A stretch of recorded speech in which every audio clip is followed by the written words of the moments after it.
이슈의 핵심에 가장 가까이 그리고 쉽게 다가갑니다. 오후에 뉴스 세포를 깨우는 시간 뉴스 오후 시작하겠습니다. 민주당 이재명 대표가 네 번째 소환 조사를 받고 있습니다. 이 대표는 스스로 검찰의 희생 제물이 됐다라고 호소했고 여당은 두려움에 쫓기는 범죄 혐의자라고 날을 세웠습니다. 교권 침해 논란과 관련해서 교육부가 학생 생활지도 고시를 발표했습니다. 내용 살펴보겠습니다. 네, 뉴스 오후 먼저 쇼츠트랙부터 달리겠습니다.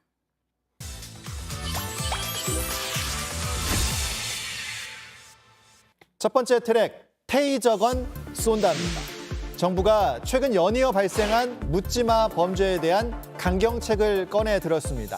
가석방을 허용하지 않는 무기형을 도입하고 살인 예고 행위도 처벌할 수 있도록 법 규정을 구체화하겠다고 밝혔습니다. 유사, 흉악 범죄가 발생하는 경우에는 총기, 테이저건 등 정당한 물리력 사용을 통해 과감히 제압할 방침입니다. 이 신림동 난동 사건의 주범 조선 검거 당시에 경찰이 칼 버리세요 하고 존댓말을 쓰는 장면이 논란이 되기도 했는데요. 이 당시의 경찰은 과잉 진압 논란이 불거질 수 있어 매뉴얼대로 진압했다라는 입장을 냈었는데 이제는 보다 더 적극적인 진압 방침이 세워진 겁니다. 한 총리는 특히 중증 정신질환자의 경우에 타인에게 위해를 가할 우려가 크다면서 법원이나 전문가 집단이 강제 입원 여부를 결정하는 사법 입원제를 도입을 검토하겠다고 밝혔습니다. 네, 두 번째 트랙입니다. 소명 중 눈물입니다. 자, 오늘 이재명 대표 소환에 약간 묻힌 감이 있지만 국회에서도 중요한 회의 하나가 열렸습니다. 거액의 가상화폐 논란으로 민주당을 탈당한 김남국 의원에 대한 국회 윤리특위 소위가 열렸는데요. 오늘은 김 의원이 직접 출석해서 해명하는 시간을 가졌습니다. 김 의원은 최후 소명 도중에 감정에 북받쳐서 눈물을 보였다고 하는데요. 회의장을 나설 때 또 눈시울이 붉어진 모습이었습니다. 어떤 내용 위주로 소명하고 있지만 윤리특별위원회에서 공정하고 객관적인 기준에 따라서 합당한 판단을 해주실 거라고 생각을 합니다. 그게 안 낸 건지 없어서 내지 않은 건지 일부러 안 낸 건지 알 수가 없다는 얘기예요. 같은 동료 의원들은 아무래도 애정을 가지고 진심 어린 충고와 조언을 해가면서 하기 때문에 감정적으로 좀 흐른 것 같아요. 혹시 눈물을 좀 보이시나요? 뭐 요 정도 하시죠. 네.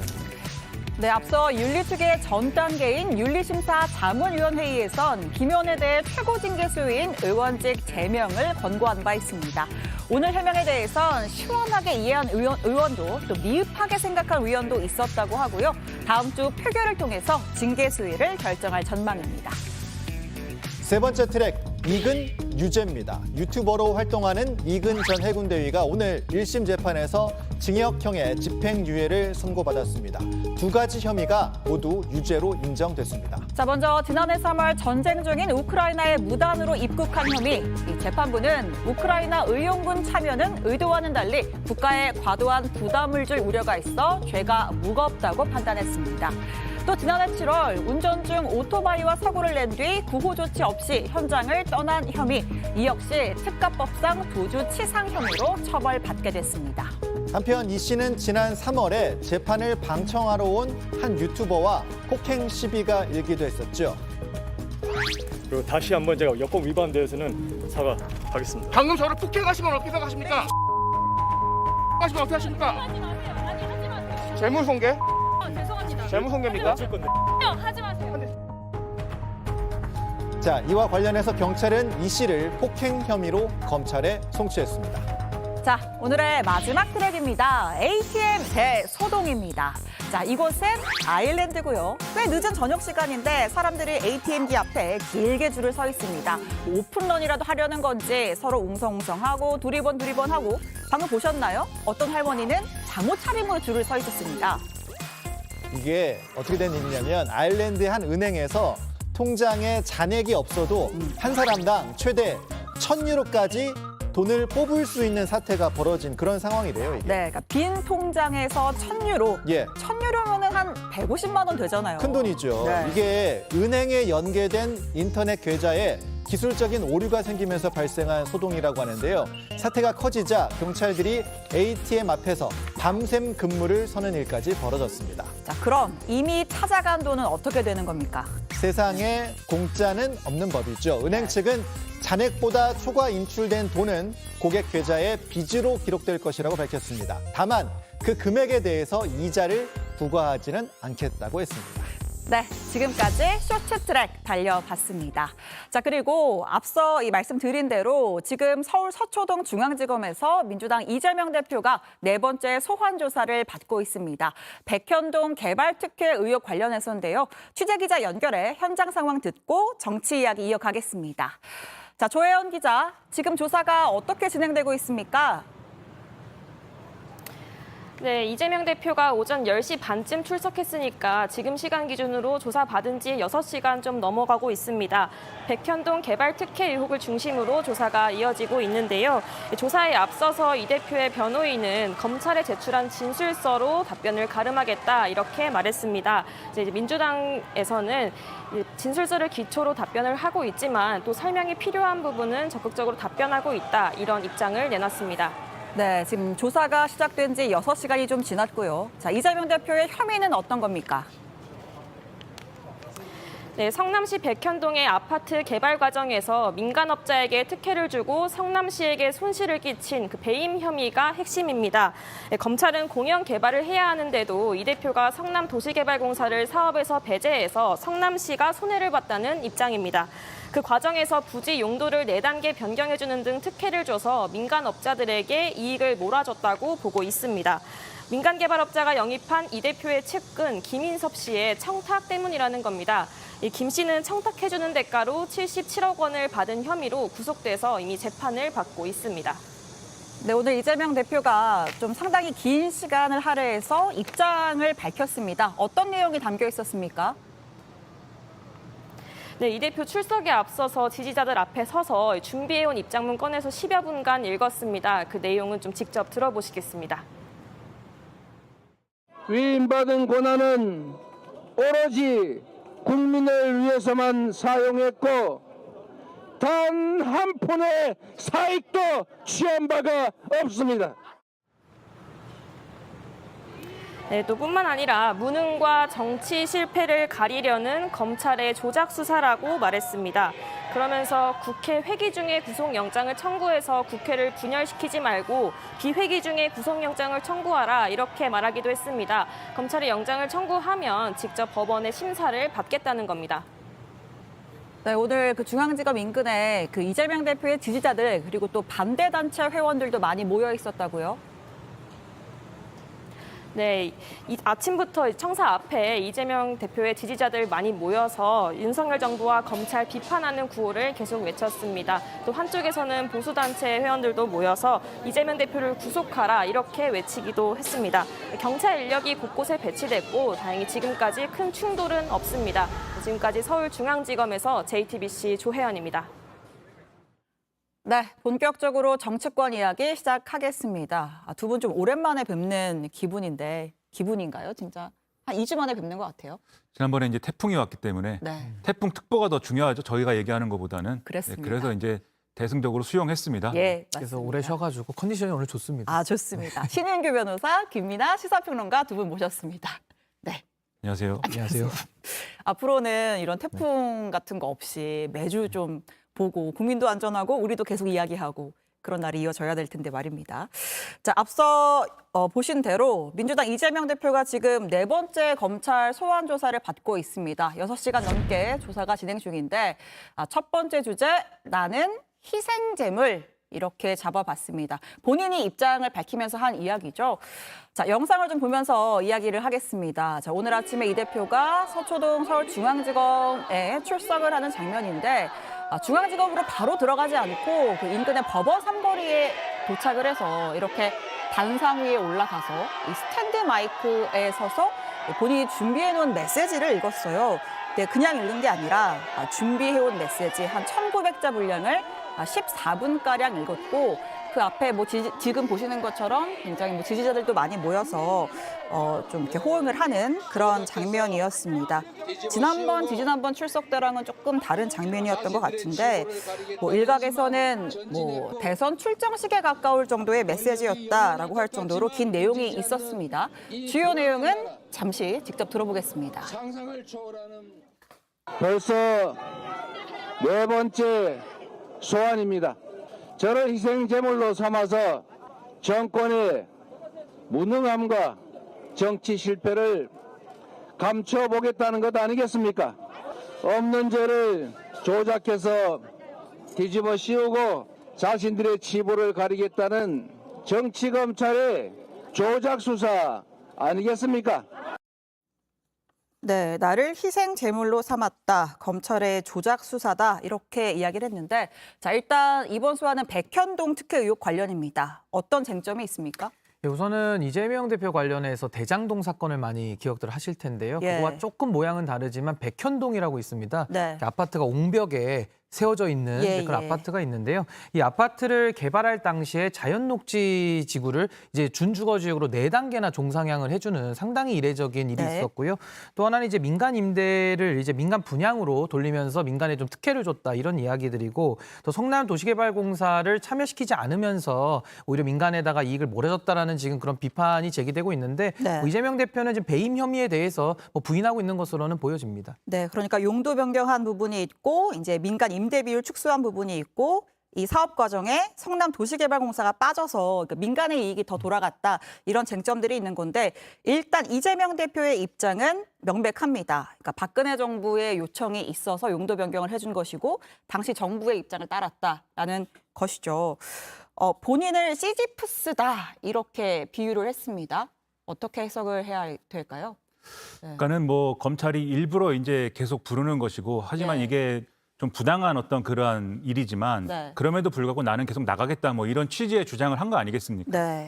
그런데 이 4차례 부른 거는 사실 똑같은 사건에 대해서 계속 이제 소환하고 있는 게 아니라 사건이 여러 개 있기 때문에 소환을 여러 번 한 것이고 그게 이제 시지프스다라고 얘기를 하면은 다소 이제 사실관계는 좀 어긋나는 부분이 있는 것이죠. 사건이 여러 개여서 여러 번 조사를 받는 건 뭐 당연한 거 아니겠습니까? 그리고 그 별도의 사건들이 지난 대선 때 이제 문제 제기가 됐을 때 많은 국민들이 그거는 검찰이 조사를 하지 말아야 돼. 수사를 할 필요가 없어. 이렇게 생각한 사건은 없거든요. 다 수사의 필요성은 있다고 봐서 그 이제 절차를 지나고 있는 것인데 이재명 대표는 오히려 이제 그걸 이 수사에 응하고 말고를 넘어서서 이 부분을 좀 정치적으로 소화하고 싶은 그런 욕망이 지금 있는 것 같아요. 그래서 방금 보신 이제 어떤 출정식 같다 이렇게 평하신 그런 이제 광경도 그렇고 좀 이번 기회에 뭔가 탄압받는 그러한 모양새를 오히려 이제 강조를 해서 이걸 가지고 이제 이후에 민주당의 위기를 돌파하는 그런 기회로 삼자 이렇게 보는 것 같은데 저는 이제 그런 좀 대응보다는 담백하게 하는 게 훨씬 더 좋았을 것이다 이렇게 생각을 합니다. 그러니까 검찰이 부르니까 가는 것이다.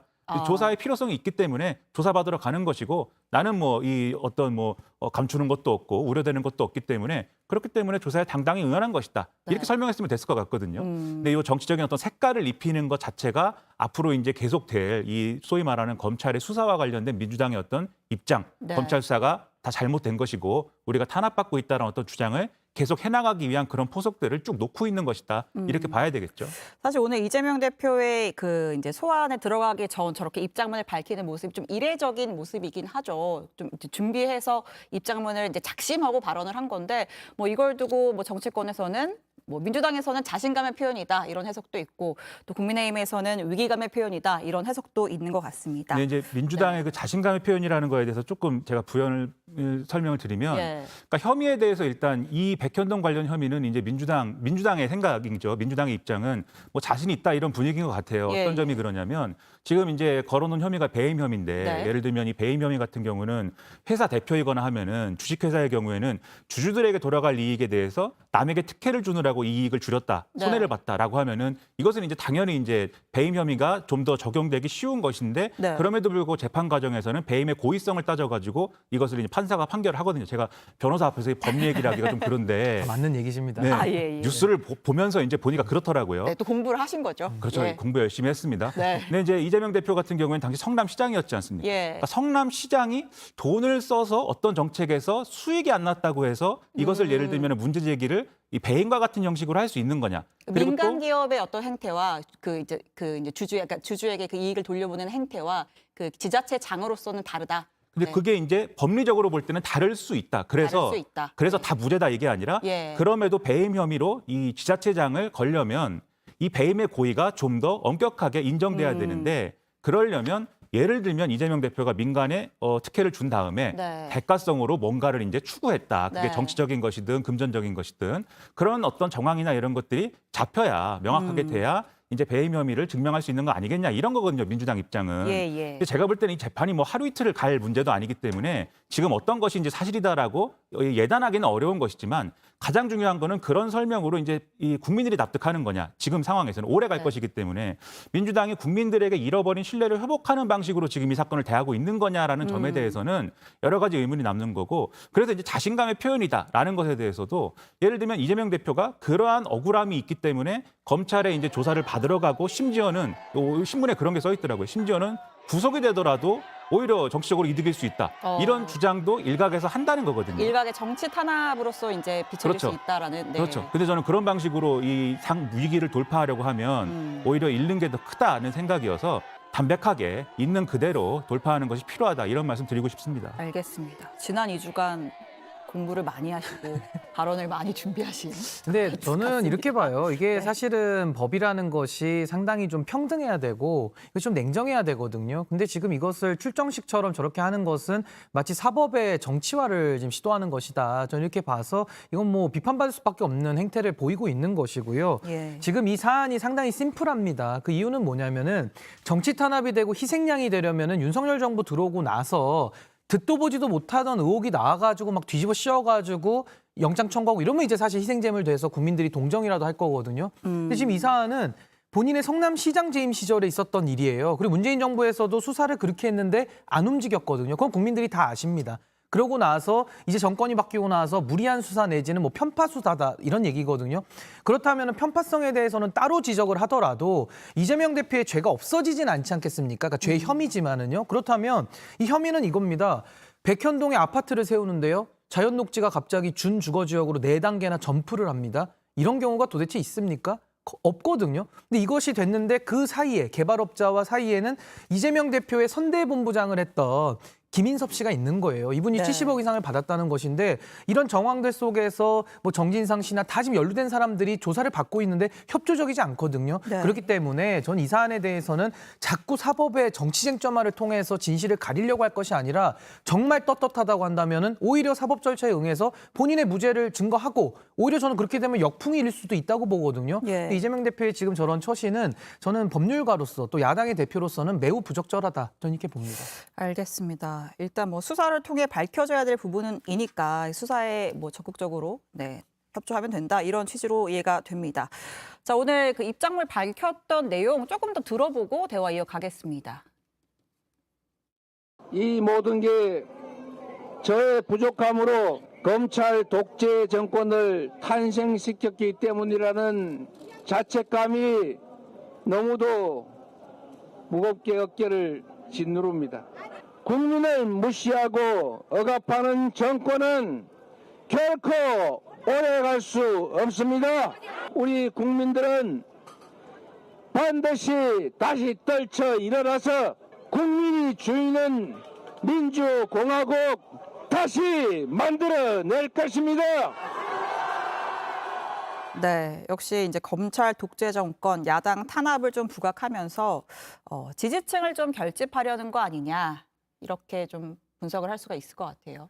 근데 지금 이재명 대표의 지지층 그리고 민주당 지지층은 이미 결집된 상태입니다. 그렇기 때문에 여기서 더 뭔가를 결집시키고 뭔가를 모은다고 하면은 그럼 이제 예를 들면 중도적 영역에 있는 시민들까지도 포괄할 수 있는 이런 대응이 필요한 것인데 네. 저 모습은 그래서 지지층 결집을 물론 이제 유도한 것이다 이렇게 해석할 수 있지만 동시에 지지층의 요구에 사실 호응하고 있는 것이죠. 이재명 대표와 민주당 지도부가 사실 그 예를 들면 중도적인 어떤 시민들의 지지까지 받기 위해서 가장 좋은 그림은 방금 말씀드렸던 것처럼 이거는 담백하게 대응하는 거거든요. 담백하게 대응하고 나머지 이제 민생 문제라든가 이런 것들을 이 민주당의 의원들이 제대로 발굴하고 또 윤석열 정부가 이제 실정을 벌이고 있는 거에 대해서 합리적으로 대안해가지고 비판하고 이런 모습들이 더 부각이 돼야 안 그래도 지금 이제 윤석열 정권에 대해서 국민들의 실망이 큰 상황에서 그래야 이제 민주당의 어떤 대안적인 어떤 모습이 부각이 되는 거 아니겠습니까? 네. 근데 이게 이재명 대표 이 야당 대표가 어떤 사법적인 어떤 처리 문제에 있어서 이렇게 정치적인 어떤 대응을 하고 있다라는 인상을 주게 되면 그게 이제 민주당의 대안인가에 대해서는 좀 의문스러워질 거예요. 왜냐하면 그렇지 않아도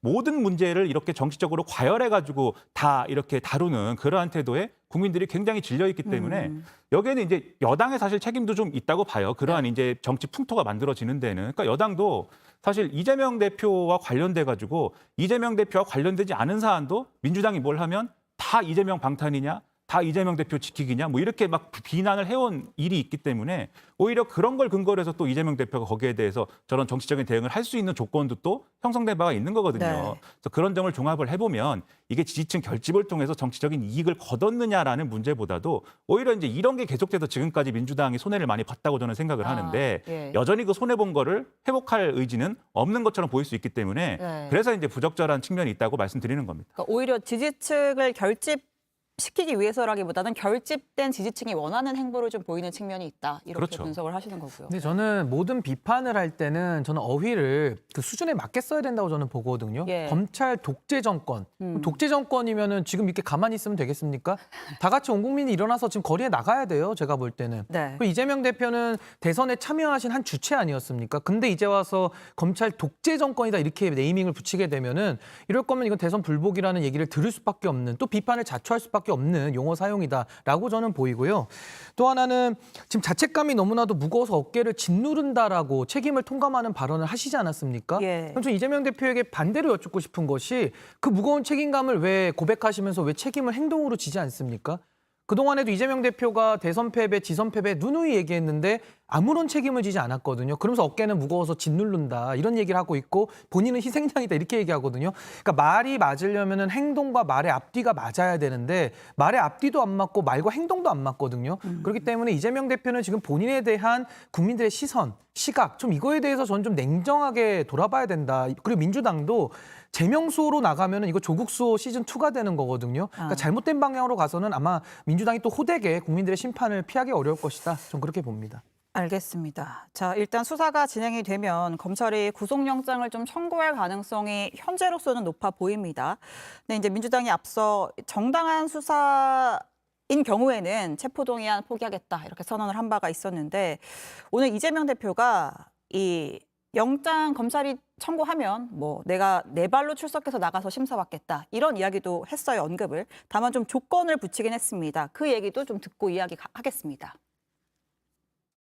말도 안 되는 조작 수사로 구속영장을 청구한다면 제 발로 출석해서 심사받겠습니다. 저를 보호하기 위한 국회는 따로 열리지 않을 것입니다.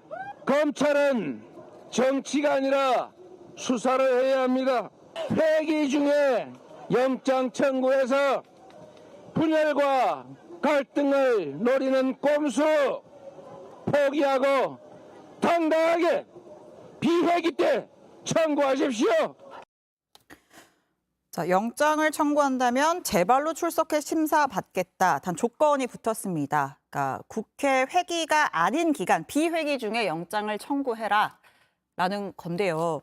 일단 지금 회기 중이죠. 8월 임시국회 회기 중이고 이제 회기 중에 영장을 청구하면은 이제 국회법에 따라서 체포동의안 표결을 해야 되는데 비회기에 영장을 청구해라라는 건 표결 없이 가겠다 이런 의미인 거죠. 그러니까 이재명 대표는 어떤 경우든 영장 실질심사를 가겠다라는 건데 문제는 뭐냐면 지금 말씀하신 것처럼 국회에서 체포동의안 처리를 해야 되는 상황이 되면 두 가지 문제가 발생을 합니다. 첫째는 지난번에 말씀하신 것처럼 의원총회에서 이 민주당이 정당한 영장 청구에 하나요. 네. 체포동의안은 가결 처리하는 방향으로 이제 한다라고 이제 결의를 한 거지 않습니까? 예. 그러면은 이 체포동의안이 넘어온 거에 대해서 이게 정당한 영장 청구인지를 판단하는 절차가 필요한데 대표에 대해서 이렇게 영장 청구를 했는데 네. 그리고 계속 지금 이재명 대표는 부당한 수사라고 주장을 하고 있는데 그걸 당이 정당한 영장 청구다라고 판단을 한 다음에 체포동의안을 가결시킬 수가 없는 거지 않습니까? 그렇죠. 그러니까 이재명 대표가 자기 발로 영장 실질심사에 가려면 그게 가결이 돼야지 이제 갈 수가 있는 건데 그 딜레마가 발생을 하고 그 딜레마 때문에 당내 분열이나 이런 것들이 굉장히 이제 강해질 거여서 네. 그래서 이제 이게 이 부담스러운 부분이 하나가 있고 그다음에 이제 두 번째로 이게 이제 이 체포동의안 처리하는 것도 처리한 거고 이제 이 처리하는 건데 예를 들면 이런 방법도 있을 수 있겠죠. 제가 여러 차례 이제 말씀드린 바도 있는데 이재명 대표가 차라리 이거를 가결 처리해달라고 선언을 해라. 그런 경우에도 네. 그러면 이제 문제가 이제 이 해소되는 거 아닙니까 모순이. 예. 근데 그런 경우에도 굉장히 이제 이재명 대표의 어떤 강한 지지층의 어떤 그런 또 수요를 공급을 이제 하고 있는 그러한 의원들이 충성심의 발로로서 반대표를 할 수도 있는 것이죠. 또 그런 경우에 그럼 이걸 가결 처리를 장담할 수 있겠느냐? 오히려 이재명 대표가 이것을 가결 처리해 주십시오라고 얘기를 했는데 만약에 이게 부결됐다라고 네. 하면은 이거는 양쪽에서 사실 어려운 지경이 되는 거거든요. 예. 당의 당의 의원들도 컨트롤이 안 되고 또 비판은 비판대로 받는 것이고 그래서 저런 얘기를 하는 건데 회기가 아닌 때에 영장을 청구해라. 심지어 이제 언론은 이렇게 전망을 합니다.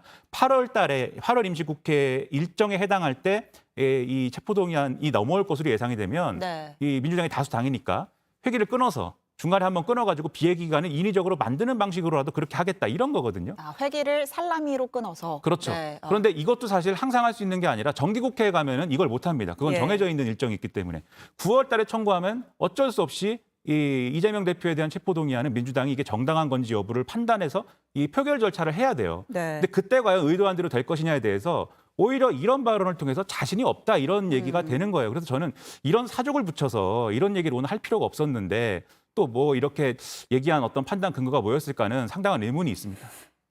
네. 그러니까 어쨌든 회기 중에 영장이 온다면 표결 절차를 밟아야 하는 것이고 절차상 그렇게 되면 민주당이 딜레마에 빠질 수 있기 때문에 이런 언급을 했다라고 분석을 하셨고 자 그럼 어쨌든 그럼 지금 민주당의 입장은 검찰이 회기 중에 영장을 청구하는 것 자체가 이제 정치적인 것이다. 그걸 이제 노림 수사를 한 것이다. 이렇게 좀 보고 있는데 실제로 검찰의 수사 상황이 어떻습니까? 실제로 검찰이 좀 이 시기를 막 조율을 하는 건가요?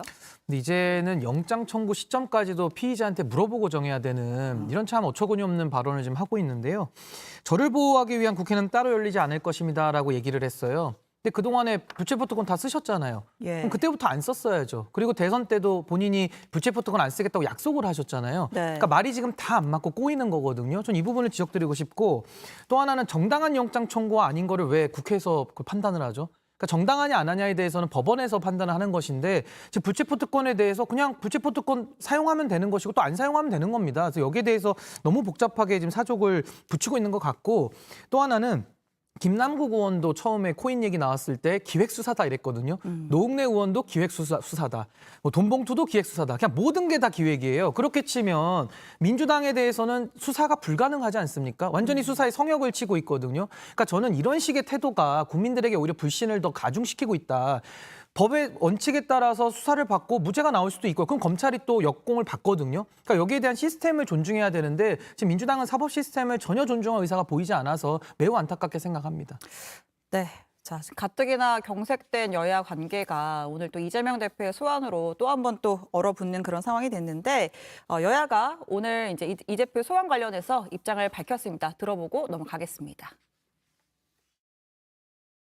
자신을 민주주의를 위한 희생자에 비유하며 국민과 국가에 대한 기여를 이야기하는 모습에서는 소름 끼칠 정도의 뻔뻔함과 분노도 느꼈습니다. 이 대표와 참으로 닮은 시지퍼스, 끝없는 죗값을 받았던 그 결말도 같을 것입니다.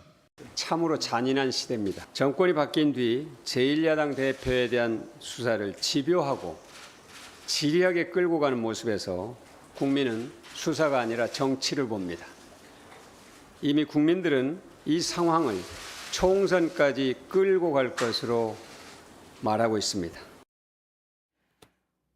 민주당 상황이 상당히 복잡할 것 같습니다. 어제도 이제 그 혁신안 관련해서 이제 의원총회 뭐 있었고 뭐 당 현안 뭐 이런 논의한다고 했는데 이제 의총만 열다 보면 또 이제 비명계에서 워낙 센 발언들이 많이 나와가지고 어제도 뭐 이제 친문계 홍영표 의원 같은 경우에는 뭐 김은경 혁신위를 겨냥해서 뭐 해당 행위 하고 있다 물러나라. 뭐 서론 의원 같은 경우에는 비명계 서론 의원은 아예 지도부가 총사퇴해야 된다 이런 얘기까지 하는데. 결국은 뭐 이것이 뭐 검찰의 의도인지 아니면 뭐 민주당의 당내 상황이 그런 건지 모르겠습니다만 이재명 지도부에 대한 리스크는 당내에서 좀 커지고 있는 건 맞습니까? 예. 일단은 이제 이재명 대표의 리더십과 관련돼서는 계속 의문이 제기될 수밖에 없는 순간들이 계속 이제 온 것이고 계속 이제 지나간 것이죠. 네. 그러니까 김은경 혁신위가 과연 혁신을 할 수 있겠느냐에 대해서도 처음부터 좀 의문이 있었지만 네. 지난번에도 이제 이 자리에서 말씀드린 이제 여명 비례 투표 발언 이후로는 완전히 이제 혁신의 동력이 상실되면서 마지막에 이제 그 던지듯이 이 전당대회 룰 개정 관련하고 그다음에 공천 룰에 어떻게 좀 이 일부 이제 평가가 좋지 않은 의원 평가가 좋지 않은 분들에 대한 감점을 어떻게 적용할 거냐 이 두 가지를 크게 나눠서 던지고 이제 퇴장해 버린 거잖아요 혁신위가.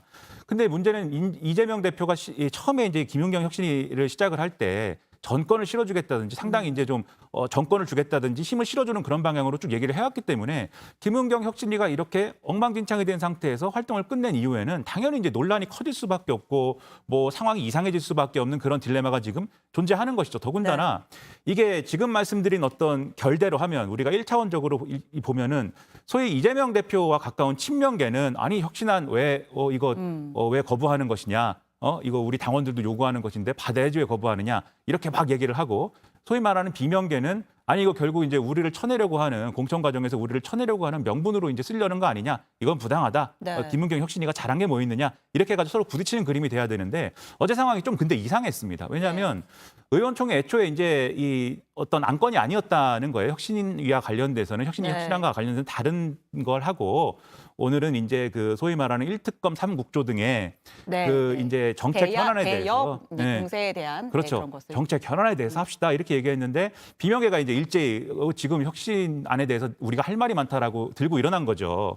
근데 이런 그림이 됐으면 우리가 앞에 구도에 따르면 친명계가 여기다가 반격을 하고 뭐 이런 일들이 막 벌어졌어야 되는데 오히려 별 말을 안 했다라는 거 아니겠습니까?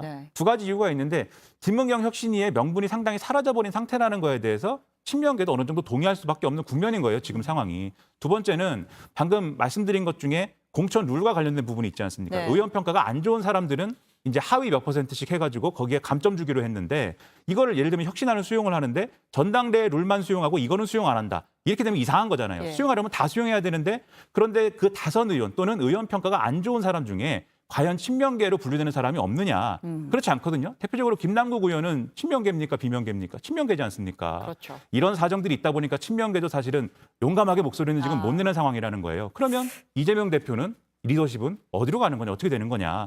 지금 굉장히 골치가 아픈 상황인 것이죠. 알겠습니다. 이재명 대표가 어떻게 보면 뭐 내후외환이라는 표현을 많이 쓰는데 이 상황 어떻게 극복할지도 좀 지켜봐야 될 것 같고요. 자, 짧게 이 이야기도 하겠습니다. 저희가 코너 속의 코너로 항상 준비를 하죠. 오후에 한 컷. 오늘은요, 그 윤석열 대통령 내외가 오늘 아침에 이제 윤석열 대통령의 부친 고 윤기준 교수의 발인을 하는 장면으로 잡아봤습니다. 자, 장례 절차는 지금 끝이 났고 이제 오늘 저녁 때 윤 대통령이 미국으로 출국을 해야 하는 상황입니다. 어제도 그렇고 이제 장례 절차를 밟으면서도 틈틈이 한미일 정상회의 준비를 했다고 하는데 이번에 한미일 정상회의 어떤 뭐 성과가 있을 것으로 예상을 하십니까?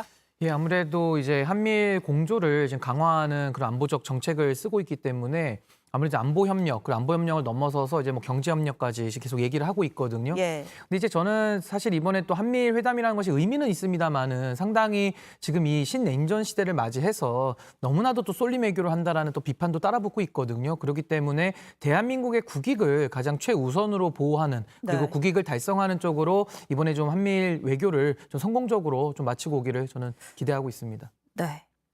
미국에 있는 박영선 전 장관이 이번에는 아메리칸 파이 말고 뭔가 실질적인 거 가져왔으면 좋겠다. 이런 또 SNS 글을 올리기도 했던데. 근데 실질적인 것을 기대할 수 있는 상황인지 제가 잘 모르겠습니다. 왜냐하면 지금 어쨌든 한미일 정상회의를 통해서 하고자 하는 것들의 상당수는 미국이나 일본으로서는 사실 이익이 되는 부분들이 있는데 우리로서는 간접적으로는 이익일 수 있지만 장기적으로는 어떤 이익일 수 있지만 당장 이제 이게 이익이다 말할 수 있는 거는 사실 적어 보이거든요. 예를 들면은 지금 논의하겠다라고 하는 게 무슨 뭐 이 캠프 데이비드 원칙도 있고 캠프 데이비드 정신도 있고 뭐 이런데 정신이라는 거는 한미일이 앞으로 사이좋게 지내자 서로 갈라지지 말자 이런 걸 거고 원칙이라고 하는 거는 동아시아에서 어떤 상황이 벌어졌을 때 군사적인 충돌이나 이런 게 이게 좀 우려가 될 때 반드시 협의해라. 한미일이 요것이 들어가고 여기에 그러면 예를 들면 대만의 어떤 급변 상황 이런 것까지 포함되는 거냐. 이게 아마 지금 초미의 관심사인 것 같은데 그렇다고 하면 우리로서는 중국과의 관계를 이게 아무리 이제 이제는 미국과 친하게 지내야 되는 시대이다라고 하더라도 신경 안 쓸 수 없는 거잖아요.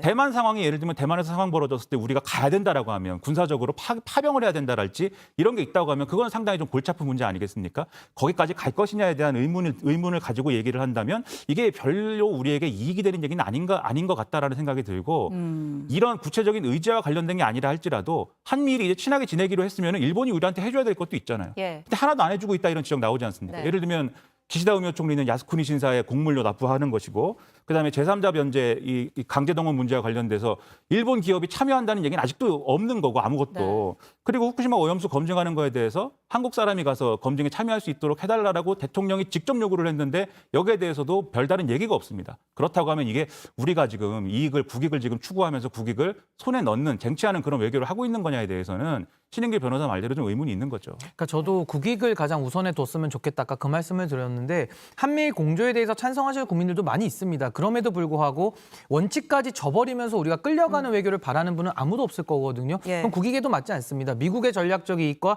일본의 이익과 우리의 이익이 다 다르거든요. 저는 그 교집합은 가장 크게 하되 대한민국의 국익 또 상충되는 상황에서도 대한민국의 국가 원수면은 가서 당당하게 얘기를 해야 되거든요. 윤석열 대통령께서 이번에는 좀 달라진 모습을 좀 보여주시기를 부탁드리고 싶습니다. 알겠습니다.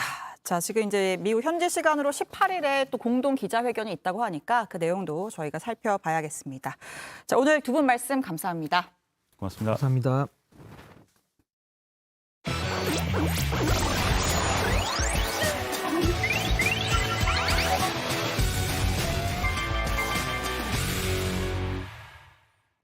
네, 세상 모든 이슈를 풀어봅니다. 이슈 언박싱. 오늘 풀어볼 얘기는요. 네 번째 브랜드입니다. 어제 이제 서울시가 발표한 새 브랜드죠. 서울 마이 소울 이 얘기입니다.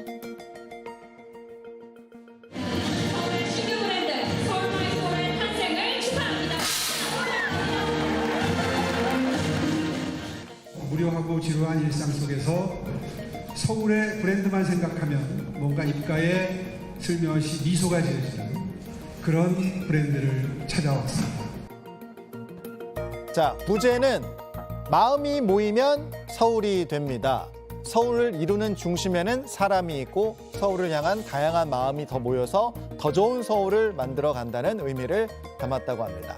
자, 조금만 더 설명하면 픽토그램에도 의미가 있다고 하는데요. 심장을 의미하는 하트는 서울을 향한 시민, 세계인의 애정과 관심, 즉 마음을 표현을 하고 감탄을 표현하는 느낌표는 새로운 경험과 영감을 준다는 의미. 그리고 이제 스마일은 서울 어디나 미소 짓게 하는 이제 즐거움이 있다.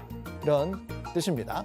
지난해 8월부터 시민 공모전을 거쳐서 최종 선정이 됐습니다. 자, 서울 마이 소울. 앞에서 말씀드린 대로 서울의 네 번째 브랜드입니다.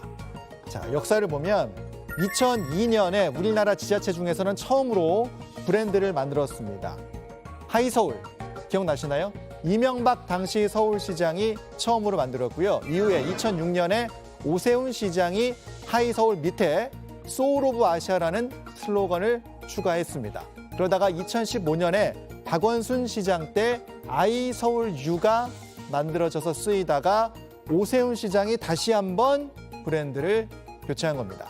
자, 따져보면 약 20년 동안 브랜드가 4번 바뀐 거니까요. 시장이 바뀔 때마다 꼭 예산을 투입해가면서 브랜드를 바꿔야 하느냐 이런 비판 당연히 나옵니다. 이런 식으로 서울 곳곳에 붙이고 홍보를 하려면 돈이 또 추가로 들어가죠. 서울의 브랜드가 전 세계인에게 각인이 되려면 한 브랜드를 오래 유지해야 한다는 지적도 있습니다. 대표적인 도시 브랜드가 있죠. I love 뉴욕. 이거 굉장히 익숙하잖아요. 많이 보셨죠? 1977년부터 만들어져서 지금까지 일관성 있게 유지되고 있습니다. 자, 오세훈 시장과 서울시는 이렇게 설명을 했습니다.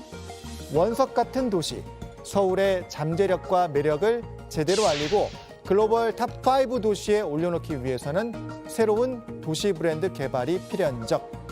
자, 새 브랜드 서울 마이 소울은 과연 장수할 수 있을까요? 오늘 이슈 언박싱 여기까지 풀어봤습니다.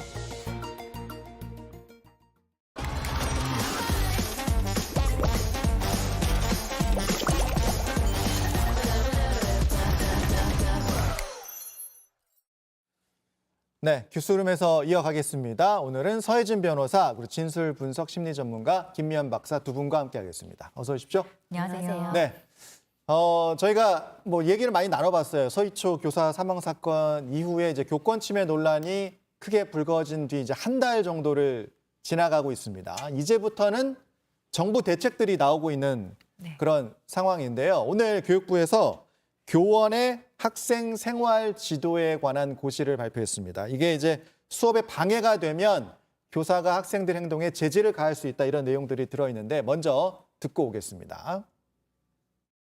수업 중 휴대전화를 사용하거나 기타 수업에 부적절한 물품을 사용하는 학생에게 주의를 줄 수 있습니다. 또한 수업을 방해하는 학생에 대하여는 다른 학생들의 학습권을 보호하기 위하여 교실 내 분리, 교실 밖 분리, 정규 수업 이하의 시간에 특정 장소로의 분리 등을 할 수 있습니다. 네, 글쎄요. 듣다 보면 원래 저렇게 했어야 되는 거 아닌가 이런 생각이 들기도 하는 그런 고시 내용입니다. 자, 일단 주의를 줬는데도 말을 안 들으면 휴대전화를 압수할 수 있다고 했어요. 사실 그 전에 최근에 한 고등학생이 교실에서 라면 먹는 거 라이브 방송하는 모습 그대로 막 노출돼서 또 논란이 됐었는데, 자, 좀 도움이 될까요? 이 고시 어떻게 보십니까? 저는 최소한 지금보다는 조금 더 교실 환경이 나아질 거라고 조금보단 생각을 해요. 조금 나아질 거다. 네, 왜냐하면 이렇게 현장에서 선생님들의 어떤 정당한 교육 활동의 범위가 어디까지인가가 사실상 경계가 무너졌었거든요. 네. 지금 이렇게 말씀한 고시에 들어있는 이 내용들이 어떻게 보면은 되게 당연한 것들이거든요. 네. 너무나 당연하고 선생님들이 교실 내에서 할 수 있는 권한들인데 사실 이게 제대로 작동하지 않았었고, 실제로 휴대전화를 가지고 심지어 그 라면 먹방을 떠나서 이게 선생님을 막 촬영하는 사건도 있었잖아요. 수업 시간에 해장하겠다고 라면 먹은 방송이었거든요. 그래서 이런 것들을 만약에 제지하고 이 아이를 잠깐 나가 있으라 한다면은 이 아이가 나는 수업권을 침해당했다라는 방식으로 사실 아동 학대가 되지 않음에도 불구하고 화풀이성 또는 어떤 좀 무고성 아동학대 신고에 선생님들이 좀 노출될 수 있었거든요. 그러다 보니 선생님들께서는 이런 것들을 그냥 회피, 아무것도 제지하지 않고, 그리고 수업권의 침해라는 사실 되게 중요한 또 학생들의 어떻게 보면은 권리잖아요. 그런 것들에 제한을 두고 싶지 않아서 사실상 제지하지 못하는 경우도 현장에서 많았던 거예요. 그런데 이런 것들이 뭐 아동학대 신고가 된다면 결국에 이게 아동학대가 되느냐 안 되느냐는 수사기관에서 1차적으로 판단하고 최종적으로는 사법부가 판단하는 형식으로 지금 이걸 사례를 만들어 왔단 말이에요. 근데 이게 과연 현장 학교에서 일어나는 일을 사법부가 교육활동의 범위를 설정하는 것이 과연 맞는가에 대한 의문이 있었고, 그래서 이 교사들도 아동학대 어떤 면책조항이라든지 이런 것들 지금 계속 요구하고 있잖아요. 근데 면책조항이 설정이 안 되더라도 사실상 이런 교육부의 그 정당한 교육활동에 대한 범위 설정은 실제로는 어떤 그 아동학대 신고 사건에 있어서도 선생님들의 어떤 정당한 교육활동이라는 면책을 설정해 줄 수 있다는 점에서 법률적으로는 상당히 의미가 있어요. 그리고 이거 한 번도 우리가 이렇게 해본 적이 없거든요. 최초로 우리가 교육부에서 이런 그 교원의 학생 생활지도에 관한 지침을 사실 고시로 마련한 거기 때문에 이게 사실 진작에 있었어야 되는 건데 우리가 너무 소홀히 그 생각이 들더라고요. 들으면서 원래 이렇게 했어야 되는 거 아닌가 그런 생각이 들었는데, 자, 근데 지금 뭐 화면에 다양한 화면이 나갔어요. 라면 먹방도 있었고 누워서 뭐 선생님을 찍는 모습도 있었고 이런 장면들 때문에 계속 논란이 돼 왔는데, 자, 수업에 방해가 되면 교실 밖으로 분리 조치도 할 수 있습니다. 물리적인 제지도 할 수 있고, 그러니까 뭐 나가서 서 있어 이렇게 얘기할 수 있다는 건데, 그런데 오늘 이제 고시가 발표는 되는데 이게 정확한 세부적인 가이드라인이 있지는 않아요. 그러니까 그거를 설정하진 않겠다고 했어요. 그러니까 교육부는 학교마다 상황이 다르니까 학칙으로 정하면 된다는 건데 뭐 그 말도 맞을 수 있겠지만 학교마다 형평성이 또 달라지는 거 아닌가 이런 생각이 들거든요. 그 부분은 어떻게 보세요? 이게 학교마다 물론 학교의 교육 풍토라던가 네. 뭐 상황이 여러 가지 다를 수 있기 때문에 좀 조정해야 될 필요는 있겠지만 예. 그런 부분들로 인해서 할 수 있는 것들을 못하는 부분들도 상당 부분 크다라고 생각이 들거든요. 뭐 가령 예를 들면 제지를 뭐 제했을 때 아이를 이제 분리해야 되는데 예. 어느 학교는 그런 가능한 공간이 있는 곳들도 있을 수 있고 그 이후에 조치가 가능한 시스템이 마련되어 있는 곳도 있을 수 있지만 예. 또 어떤 학교에는 그런 시스템이 없는 이제 그런 아예 경우들. 처음부터 새로 만들어야 되는 그렇죠. 학교도 있을 수 있다. 그러니까 이게 그냥 학교에만 맡겨두면 예. 그런 환경적인 부분이라던가 시스템적인 부분을 과연 학교 내 자체적으로 다 해결할 수 있는 문제이냐, 예. 여기까지 뒷받침을 해줄 것이냐, 예. 이 문제가 일단은 하나 발생할 수 있을 것 같고요. 예. 또 하나는 이제 교장 선생님들 학교의 어떤 그런 풍토, 그다음에 학부모들의 어떤 그 성향 이런 것들에 따라서 교사와 이제 뭐 교장 선생님도 마찬가지겠지만 영향을 받게 되거든요. 예. 예를 들면 어떤 학교에는 한 이 정도 가지고는 별로 대수롭지 않게 하는데 여기는 왜 이렇게 예민하게 하냐든지. 지역마다 또 그렇죠. 지역마다 그렇게 뭔가 이제 이의 제기하는 부분이 예. 달라질 건데 거기에 대해서 학교 자체 내에서 그런 학칙을 정해라라고 했을 때 학교 내에서 자신들이 가지고 있는 이런 교육 철학을 과연 제대로 발휘할 수 있을 것인가 그 부분도 좀 의문입니다. 이 부분은 추가적으로 논의가 좀 계속 필요한 부분인 것 같아요. 계속 좀 봐야 되겠고 하나 더 듣겠습니다. 오늘 발표에는 이제 교사들의 학부모 상담과 관련한 내용도 있습니다. 상담의 일시 방법 등을 사전에 협의하도록 하는 상담 예약제 이 내용도 들어보겠습니다. 사전에 협의되지 않았거나 직무 범위를 넘어선 상담, 근무 시간 이외의 상담에 대하여는 교원이 거부할 수 있으며 상담 중 학생 또는 보호자의 폭언, 협박, 폭행 등의 사유로 상담을 지속하기 곤란할 경우 상담을 즉시 중단할 수 있습니다. 네. 역시 똑같은 질문. 실효성이 있을 수 있습니까? 어떻습니까? 참 이것도 사실 서로가 지켰으면 예. 이렇게까지 나오지 않아야 될 것인데 그러니까요. 근데 지금 너무 이제 선생님들이 원래 예. 선생님들이 해야 될 일은 학생들을 지도하고 교육 활동 하시는 건데 이렇게 학부모들의 어떤 민원이죠, 일종의. 그리고 자기 아이에 대한 문의 뭐 이런 것들이기 때문에 이거를 너무 지나치게 관대하게 열어두게 되면 사실상 선생님들의 어떤 수업에 방해가 되기 때문에 어느 정도의 그 제한을 설정하고 네. 이것을 좀 지켜나가자라는 취지로 우리가 읽는다면 좀 문화적으로 개선될 수 있지 않을까 생각이 들어요. 이런 식으로 이제 고시를 정해 놓는 것이 글쎄요. 그러니까 어떤 조항이 있다는 것이 학부모들로 하여금 심리적으로 이거를 하지 말아야 되겠다 이런 생각을 들게 합니까? 어떻습니까? 그러기 위해서는 예. 학부모 교육이 선행돼야 된다라고 생각이 듭니다. 그래요? 이게 서로 이런 뭐 어떤 규칙이라던가 예. 이제 규범 같은 것들은 내재화가 되어 있어야 거기에 대해서 잘 지킬 수가 있잖아요. 그냥 강제력을 행사하는 부분도 물론 필요하지만 그러기 위해서는 학부모 교육을 통해서 이것들을 어떻게 하고 왜 필요한지에 대한 그런 것들을 좀 알려줄 필요가 있다라고 생각하고요. 또 예. 하나는 사실 상담 시간을 정해놓는 건 큰 문제가 아닌데 네. 사실 우리가 대부분 상식이 있는 학부모들은 그렇게 정해놓은 규칙에 잘 따르실 거예요. 근데 문제가 되는 거는 갑질 이제 학부모처럼 막무가내식인 이런 그 학부모들을 어떻게 대응할 이 것인가. 예외적인 상황은 또 어떻게 할 것인가? 그렇죠. 그래서 사실은 학부모에 대한 인식을 이제 변화시키기 위한 교육도 필요하지만 예. 교사들이 이 결국은 학부모를 담당해야 되거든요. 그럼 이런 교사들이 학부모를 담당할 때 어떤 식으로 이런 그 학부모들을 이제 통제하고 예. 이제 할 수 있느냐, 의사소통과 관련된 부분들도 좀 교사들한테 교육을 좀 해주는 것이 필요하지 않을까. 가령 예를 들면 갑자기 얘기하다가 불쾌한 얘기라고 해서 자리를 박차고 나갔다라고 예. 하면 사실은 그 이후에 학교 그 교사와 학부모의 관계는 돌이킬 수가 없게 되거든요. 그래서 이런 경우를 대비해서 말로 하지 않고 직접적인 지시나 그런 행동이 아니더라도 비언어적으로 이런 막무가내식의 어떤 대응을 하지 않도록 하는 비언어적인 의사소통 커뮤니케이션을 좀 교육을 또 한다던가. 교육이 필요한 거네요. 그렇죠. 사실은 이게 우리가 제도를 마련할 때에는 예. 제도만 하는 것이 중요한 것이 아니라 예. 이 제도를 잘 지켜나갈 수 있도록 학부모, 교사 이런 분들의 어떤 교육이 같이 병행되어야 되는 문제라고 생각합니다. 그러니까 말씀하신 부분을 이제 관통하는 얘기는 교육부가 이 고시만을 만들어 놓고 끝낼 것이 아니라 일선 학교에 맡겨 놓을 것이 아니라 좀 적극적으로 어떤 역할을 하는 것이 필요하다. 교육이라든지 이런 말씀을 하시는 것으로 이해가 되고. 자, 근데 이제 오늘 발표한 내용 중에 학생들의 이제 인권을 보호하기 위한 이제 학생 인권 조례가 있습니다. 거기와 이제 부딪힐 수 있다는 지적이 있더라고요. 근데 이제 법상으로는 오늘 고시와 그다음에 학생 인권 조례 어떤 게 우선이 됩니까? 사실 인권 조례라는 것은 말 예. 그대로 조례예요. 아. 법률은 아니고 예. 지방자치단체가 이제 권한으로 만들어진 것이고 법률에 어떤 것이 뭐 우선한다라고 보기는 어렵지만 일단 고시도 어떤 네. 법률, 그 초등교육법을 좀 구체화하는 것이기 때문에 고시 자체로 효과가 있다기보다는 그 법령에 조금 부족한 부분을 이제 보충하는 그런 성격을 가지거든요. 예.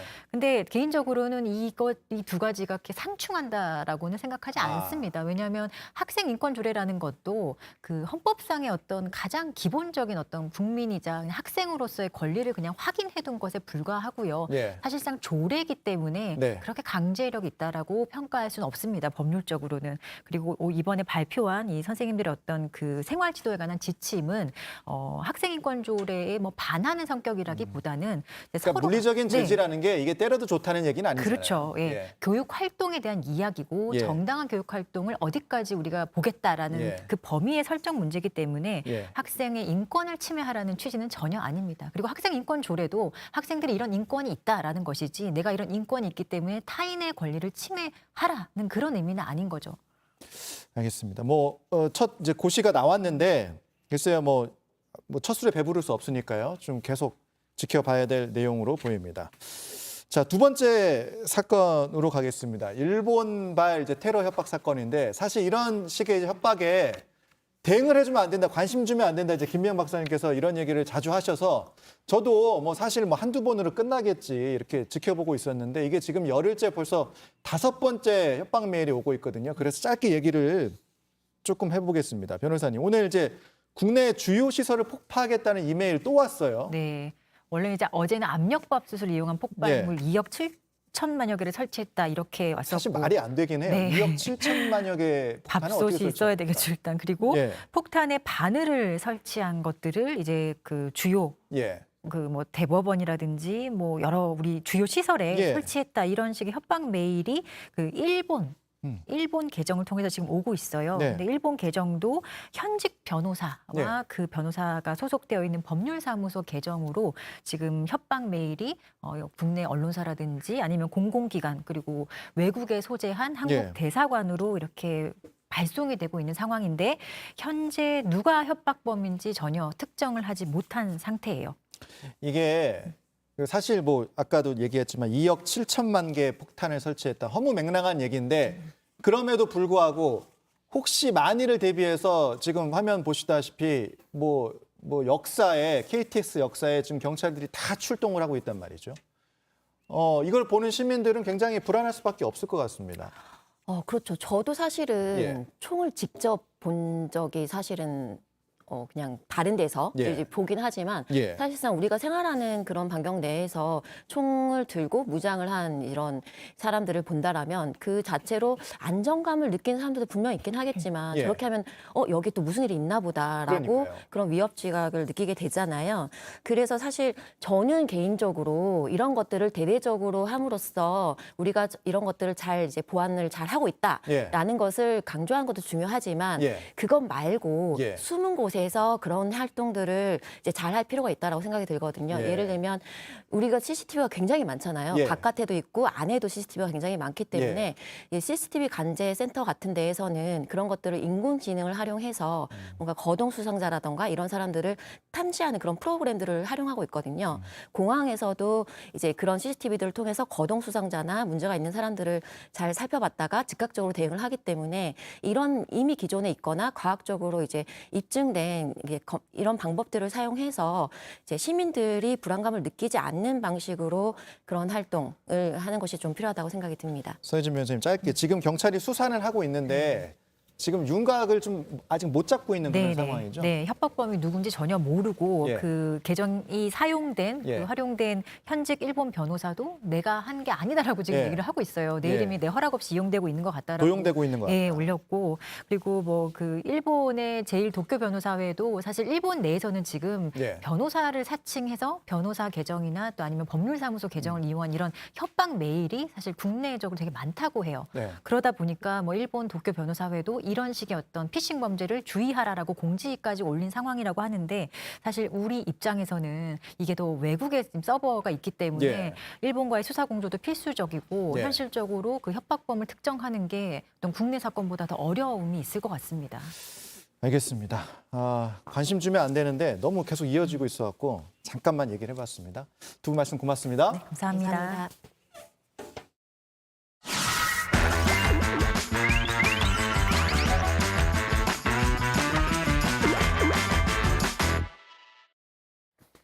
네, 뉴스에 가보고 들어보고 만나보는 코너 이대보니 최규진 기자가 나와 있습니다. 자, 오늘은 어서 어떤 오십시오. 걸 준비했나요? 네. 오늘은 깔아보니입니다.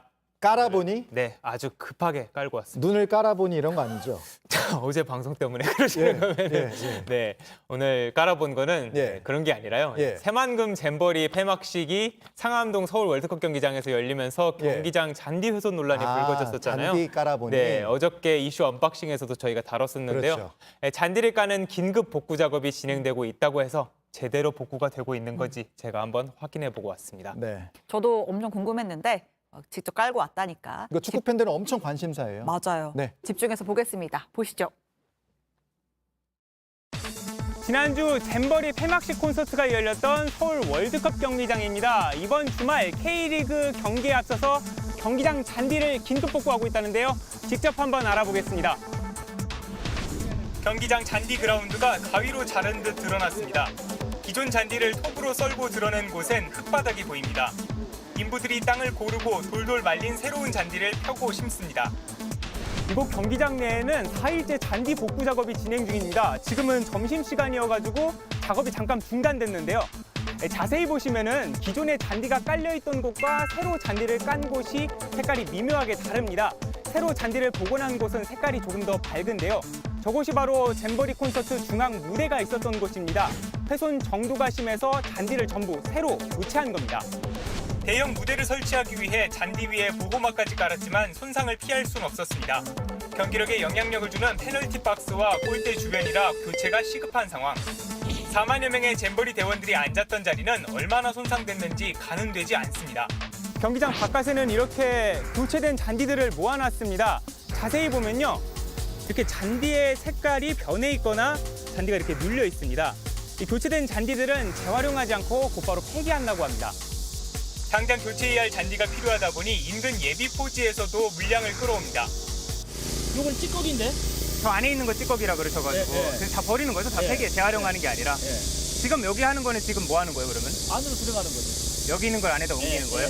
이거 그럼 언제쯤 끝나요? 끝나는 걸로 알고 있어요. 시설관리공단은 2년 전 서울 월드컵 경기장에 천연 잔디와 인조 잔디가 섞인 하이브리드 잔디를 깔았습니다.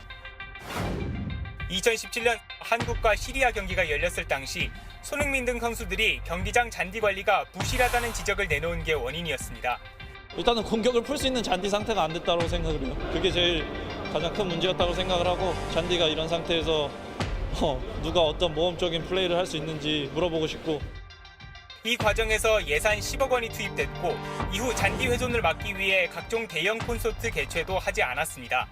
하지만 갑작스럽게 잼버리 K-팝 콘서트와 폐영식이 경기장에서 열리면서 축구 팬들의 비난이 거세진 겁니다.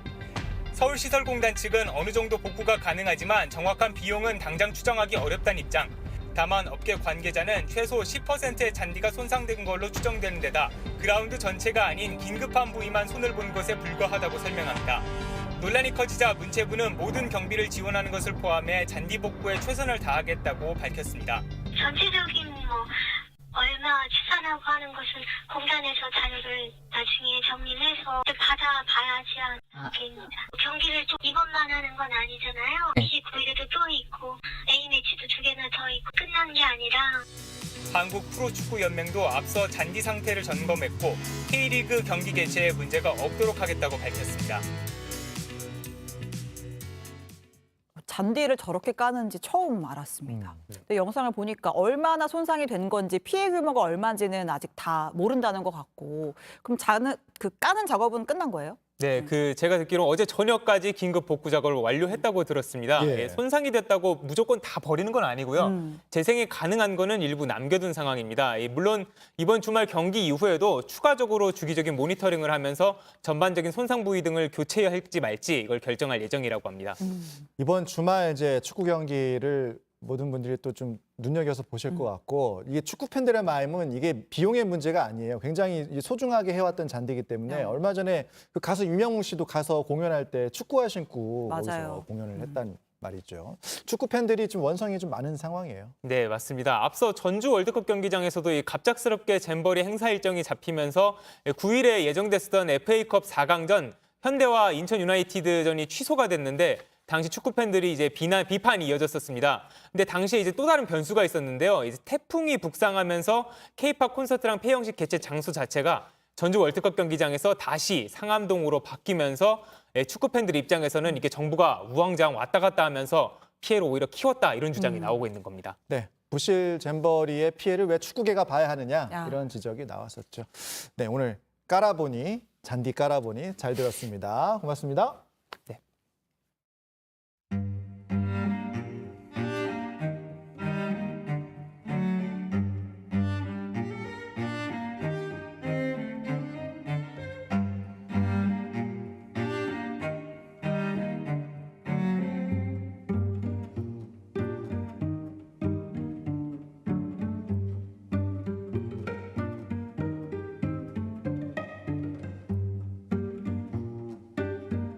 That these cars could congest our streets at the precise time when we would be needing to deploy emergency apparatus.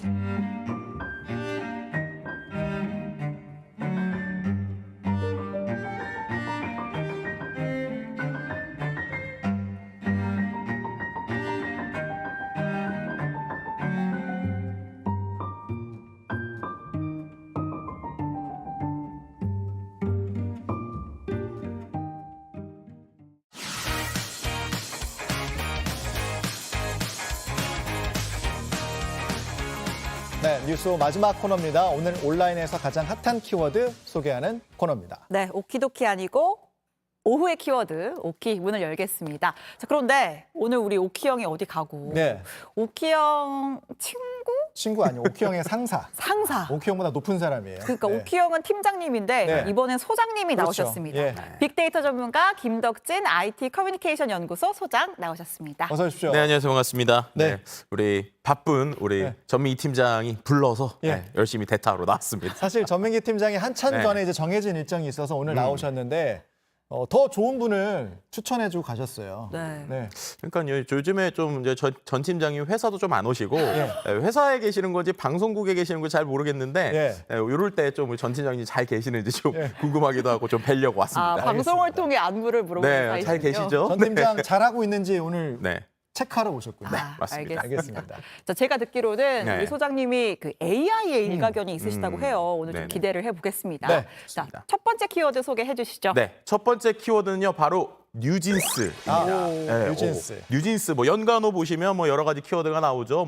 빌보드도 나오고 또 뮤직비디오, 슈퍼샤이, 박명수, 아이돌 이런 키워드들이 나오는데 실제로 이제 뉴진스가 이제 지난달에 새 앨범을 냈죠. 반응이 뜨겁습니다. 국내 차트도 석권했고요. 미국에서도. 그렇죠. 미국에서 심지어 역주행까지 하고 있단 말이에요. 앨범이 나온 지 한 달이 다 돼가는데 오히려 차트 순위가 올라가고 있습니다. 지금 듣는 곡이 이제 슈퍼샤이라고 하는 곡인데 또 이게 요즘에 댄스 챌린지 따라하는 게 또 완전 또 인기이죠. 저희도 뒤처질 수가 없어서 한번 했습니다. 하셨나요? 슈퍼샤이 한번 했는데. 그렇게 하셨나요? 저희 인스타그램 가시면 저희 이렇게 했던 거, 떼미는 거 같은 거 보실 수 있어요. 떼미는 것 같기도 하고 약간 탈춤 같기도 한 뭔가가 있어요. 아무튼 저희도 했는데 아까 보니까 연관어에 약간 뜬금없이 개그맨 박명수 씨가 있더라고요. 그러니까요. 왜 박명수 씨가 나왔을까 이제 생각하시는 분들도 있을 것 같은데요. 실제로 저 슈퍼샤이라는 댄스가 예전에 그 무한도전이라는 프로그램이 있었잖아요. 그 무한도전에서 박명수 씨가 했었던 했었던 거성체조라는 게 있습니다. 그거랑 너무 비슷하다 보니까 누리꾼들 사이에서는 거성샤이다, 뭐 박진스다 이렇게 불리기도 하는데요. 동작이 막 이렇게 하니까 네, 그렇죠. 약간 체조 같아서. 기억납니다. 네, 맞습니다. 예. 이제 저도 이제 반대 좀 비슷하기도 한데 예. 뭐 이러다 보니까 아까 표절이라는 것도 거성체조 표절한 거 아니냐 뭐 이런 이야기도 나오고 있습니다. 근데 또 흥미로운 게 이 박명수 씨의 목소리로 이제 네. 커버한 뉴진스의 슈퍼샤이 커버 영상도 또 올라오기도 하거든요. 그래서 한번 얼마나 잘 부르는지 한번 들어보시죠. 박명수 씨의 목소리라는 거죠? 네, 맞습니다. 들어보죠.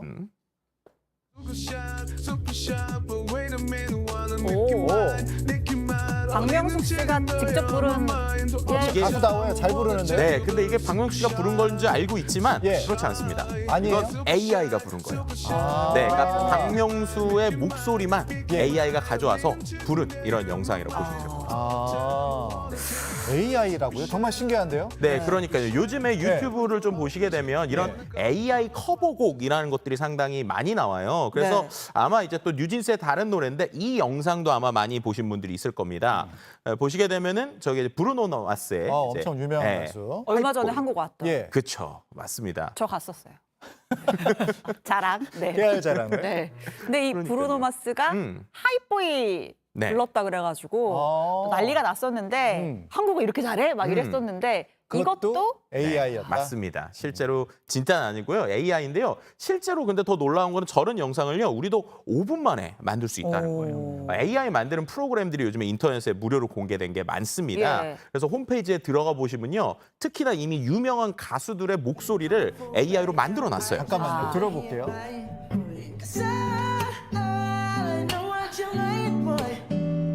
진짜인데 이거?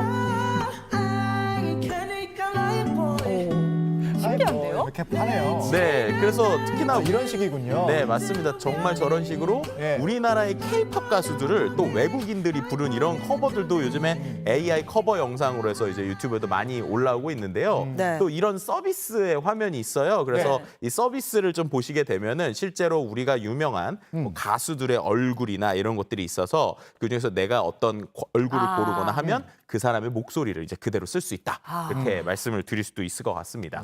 네, 실제로 이런 것들을 이제 활용을 하다 보니까 우리가 또 이거를 어떻게 또 볼 수 있을까? 우리나라 또 유명한 가수의 목소리를 제가 한번 준비를 해봤습니다. 그래서 이 시간에 제가 미니 퀴즈를 한번 해보겠습니다. 바로 이제 JTBC니까 미니 히든 싱어 어떤 쪽이 진짜인지 맞춰보겠습니다. 어떤 게 진짜인지 AI인지. 네, 맞습니다. 자, 성시경 A, B 두 가지가 있는데요. 한번 들어보시고 어떤 게 진짜 성시경 씨인지 한번 맞춰주시면 좋을 것 같습니다. 알겠습니다. A 먼저 주시죠. 너였다면 어떨 것 같아. 이거 뭐 본인이 부른 건데? 자, 그럼 이번엔 B의 목소리를 한번 들어보도록 하겠습니다. 소중했던 내 사람아 이제. 자, 여러분들 참 헷갈리죠? 지금 빨리 문자로 투표하셔야 됩니다. 여러분 지금 바로 A인지 B인지 눌러주셔야 되는데요. 단문 100원, 뭐 50원. 네. 이거. 자, 시청자분 눌러주세요. 자, 근데 진짜 신기한데요? 제가 성시경 가수 팬이어가지고 모를 리가 없는데 그러면 한번 A, B. 정답이 있는 거죠? 네, 이게? 있습니다. 하나는 AI, 하나는 진짜 성시경인데 네, 맞습니다. 저는 진짜가 B. 전 진짜가 A. 오. 제가 볼 때는 앞으로 이제 찐팬 인증은 이쪽에서 하셔야 될 것 같다. 근데 실제로 저도 틀렸었어요. 그러니까 우리가 말씀드렸던 것처럼 실제의 목소리가 B입니다. 근데 저도 B를 처음 들었을 때 약간 노이즈도 있고 그래서 이게 오히려 뭐인 건가? 막 헷갈렸었는데 실제 이제 이제 실제로 이제 나온 것이죠. 그러니까 실제 목소리가 어떤 그죠? 거예요? A. 아니에요. 죄송합니다. 제가 헷갈렸네요. 정답은 B입니다. B, 그럼 여기가 맞았던 거네. 맞습니다. 저도 헷갈릴 정도니까 죄송합니다. 찐팬 앞에서 제가 괜히 또 잘못 말했네요. 네, 어쨌든 B이고요. B가 진짜, 네. A는 AI가 낸 성시경의 맞습니다. 노래. 이렇게 할 정도로 정말 헷갈리는 상황이 될 그러네요. 정도로 정말 신기한 AI. 근데 이게 저작권 문제는 없어요? 저작권 문제가요. 일단 좀 걸릴 수 있는 부분이 있습니다. 원곡 작곡자가 목소리에 대한 주인인 가수들에 대한 동의가 필요하겠죠. 근데 아직까지요. 이 AI의 저작권을 어디까지 인정해야 될지에 대해서 명확한 기준이 없어요. 그러다 보니까는 이런 것들에 대한 논란이 있는 상황이고요. 그런데 그럼에도 불구하고 이 AI 음악 시장이 10년 뒤엔 한 10배 정도까지 성장할 것이다. 이런 얘기가 나오다 보니까요. 해외에서는 오히려 이런 AI 커버를 환영하는 이런 가수분들도 생기고 있습니다. 오히려 자기의 목소리를 활용해서 이런 좀 AI 커버에 활용해봐라. 이런 이제 가수들도 나오고 있는 것이죠. 홍보에 도움이 되니까. 그렇죠. 네. 맞습니다. 이런 세상이 또 있었군요. 그렇죠. 네. 두 번째 키워드 볼까요? 네, 두 번째 키워드는요. 바로 로또라고 하는 키워드입니다. 오늘 화제였죠. 네, 네. 워낙 이제 유명한 키워드이기도 하고요. 항상 이슈가 되는 키워드이기도 한데요. 뭐 당첨자, 꿈, 뭐 부자, 복권, 1등 뭐 이런 키워드들을 볼 수 있습니다. 이게 너무 부러운 그 뉴스 때문에 나온 키워드 같은데 네. 소개를 해주시죠. 네, 맞습니다. 실제로 이번에요. 로또 70억 당첨된 70억. 네, 1등의 당첨자 근황이 나온 겁니다. 실제로 인증을 한 것이죠. 실제 화면에 보시면 저게 공이 몇 개냐 이럴 정도로 정말 많은 이제 공이 붙기도 했었는데 네. 세금을 다 제외하고 47억. 대단하죠. 그래서 이걸 가지고 당첨금으로 집이랑 또 이제 건물을 구매했다고 하고요. 직장도 이제 계속 다니고 있는 상황. 근데 이분이 이제 직장 계속 다닌다. 네. 그 직장에도 로또가 된 걸 알렸다고 하더라고요. 네. 좀 그걸 보면서 신기하다 이런 생각이 들었는데. 네. 박앵커는 바로 그만두시고. 저요? 네. 전 뉴스 오후 해야죠. 그러니까 이제 우리가 보통 그런 얘기 하잖아요. 로또 되면 이제 인생 역전이고 네. 그냥 나 하던 거 다 접을 것 같아라고 하는데 생각보다 이 빅데이터 상에서 나오는 이 사람들의 심리를 보면 좀 그렇지 않은 부분들이 있다라는 거예요. 예, 보여주세요. 실제로 이제 로또에 대해서 감정 키워드인데요. 예. 보시면 당첨 1등 저런 키워드가 나오고 이 5위와 6에 보시면은 이제 원하다랑 여유라고 하는 키워드가 나오죠. 저 내용을 좀 봤더니 사람들이 로또를 통해서 원하는 건 돈도 돈이지만 돈 걱정 안 해도 되는 여유다.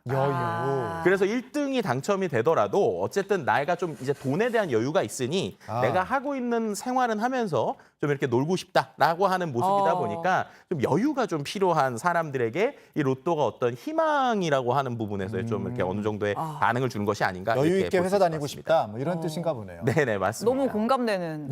네, 그리고 이제 키워드 같은 경우에는 또 집, 친구 저런 키워드들이 나오게 되는 부분도 있죠. 일단은 내 집 마련의 꿈, 집이 있고 네. 친구가 2위인 건 조금 의외예요. 네, 그러니까요. 저게 좀 흥미로운 부분인데요. 근데 네. 또 재밌는 게 이번에 1등 당첨자도요. 친구들이 사라고 해서 샀다라는 거예요. 그러니까 실제로 로또를 내가 사기도 이렇다니까요. 하지만 그렇죠. SNS에서도 친구가 로또를 사서 줬다. 뭐 이런 얘기도 나오고 있고 친구들에게 뭐 베풀겠다 이런 얘기가 나오는데 예. 흥미로운 거는요. 친구는 나오는데 자세히 보시면 남편이나 아내, 가족들은 안 나옵니다. 친구한테만 쏘고. 그러니까요. 이제 이런 부분들이 좀 있다라는 것이죠. 네. 재밌는 설문조사 하나 더 있다고요. 네, 맞습니다. 실제로 이제 저렇게 나오는 것들이 어떻게 되는가에 대한 내용이 나오는 건데요. 결국에는 기획재정부 복권사무처에서 1등 당첨자를 대상으로 설문조사를 했어요. 그랬더니 120명 정도의 당첨자에게 물어봤었는데 당첨 사실 누구에게 알릴 거냐라고 했더니 보시는 것처럼 배우자에게 알린다가 일단 40%. 알린다 그리고 40%. 네, 알리지 않는다. 누구에게도 알리지 않는다. 26%인데요. 두 분은 만약에 당첨된다면 누구에게 제일 먼저 알리시겠습니까? 제가 네. 로또 되면 어떻게 해야 되지를 가끔 상상하면서 잠들 때가 있어요. 회사 다니는 게 많이 힘드신가 봐요. 네. 그래서 결론은 배우자한테 알린다. 그리고 누구에게도 알리지 말라고 한다. 둘만 안다. 될까요? 소장님은요? 실은 제가 이거를 AI한테 방금 물어봤어요. 챗GPT랑 네. 그다음에 마이크로소프트 빙챗에 예. 물어봤는데 둘이 답변이 다릅니다. MS의 빙챗이 뭐라고 그러냐면요. 가족과 친구들에게 비밀로 한다. 이렇게 얘기를 했고요. 챗GPT는 뭐라고 그랬냐면 심호흡을 크게 하고 그다음에 마음을 진정시킨 다음에 금융 컨설팅을 받고 그다음에 가족들에게 알린다. 전문가의 도움을 받아라. GPT가 좀 더 똑똑한 것 같은데. 네, 뭐 이렇게 이제 얘기를 하기도 했었습니다. 알겠습니다. 너무 유익한. 네. 전민기 팀장님 약간 네. 위기의식을 느낄 것 같은데요. 그러니까요. 방송 보고 계십니까? 전민기 팀장. 네. 오늘 전민기 팀장 대신 오키영 대신 모셔봤습니다. 오키 소장. 덕진이 형. 네, 덕진이 형. 잘 들었습니다. 좋네요. 네, 고맙습니다. 감사합니다. 네, 뉴스 오후 오늘 준비한 소식은 여기까지입니다. 8월 중순을 지나고 있는데요. 아직도 폭염특보가 내려지는 곳들이 많습니다. 네, 건강관리 꼭 유의하시고요. 뉴스 오후 패밀리 여러분들의 사연 기다리고 있겠습니다. 내일 다시 뵙겠습니다. 고맙습니다.